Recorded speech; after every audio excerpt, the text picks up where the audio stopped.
દિલ્હીના રોહિણીમાં 4 આરોપીઓનું એન્કાઉન્ટર કરવામાં આવ્યું છે। દિલ્હી અને બિહાર પોલીસનું આ સંયુક્ત ઓપરેશન અથડામણમાં 4 મોસ્ટ વોન્ટેડ આરોપી કે જેઓને ઠાર મારવામાં આવ્યા। બિહારના એક અને દિલ્હીનો આરોપી કે જેને ઠાર મારવામાં આવ્યો છે।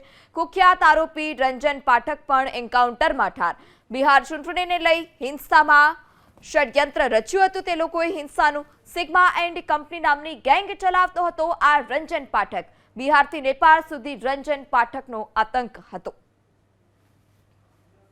દિલ્હીના રોહિણીમાં 4 આરોપીઓનું એન્કાઉન્ટર કરવામાં આવ્યું છે। દિલ્હી અને બિહાર પોલીસનું આ સંયુક્ત ઓપરેશન અથડામણમાં 4 મોસ્ટ વોન્ટેડ આરોપી કે જેઓને ઠાર મારવામાં આવ્યા। બિહારના એક અને દિલ્હીનો આરોપી કે જેને ઠાર મારવામાં આવ્યો છે।